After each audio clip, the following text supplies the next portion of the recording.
see a shrine, and there's a lot of cute stores. One of the things that I love most about traveling here is how quickly the scenery changed. In just one day, we went from this huge city of Tokyo to these remote towns, these remote islands, and everything in between. You'll be watching. Every stop felt completely different from the last, which made each day feel like its own adventure, something that I really loved about the last week, when we traveled to a different place every 1 or 2 days. Miyajima was one of those places that almost doesn't feel real when you first arrive. Between the views, the atmosphere, and just wandering around with no real schedule, it was just the kind of place where it's easy to lose track of time and just enjoy being there, which is exactly what we did. Whether it be playing with the deer or admiring the mountains and the beautiful shrine that we got to see, or just walking through the town, it felt like every single part was something to learn.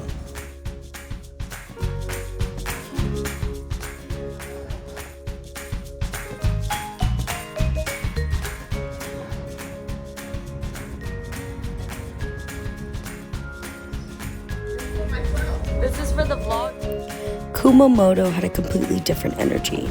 Seeing the castle in person was incredible, especially knowing how much history it has witnessed over the centuries. It's one thing to see pictures online, but standing there and seeing the scale of it for yourself is something else entirely, especially when we got to walk through the castle and kind of spend as much time as we, wanted to watch the videos or try and translate the walls. It was truly something incredible, especially looking out the window at those views of the mountains. Same time, that's like 66, 67.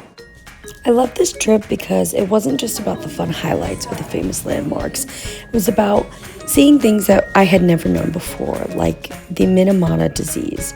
We got to go to the museum and learn stories that I'd never known before and gain a better understanding of the people and history that shaped this place.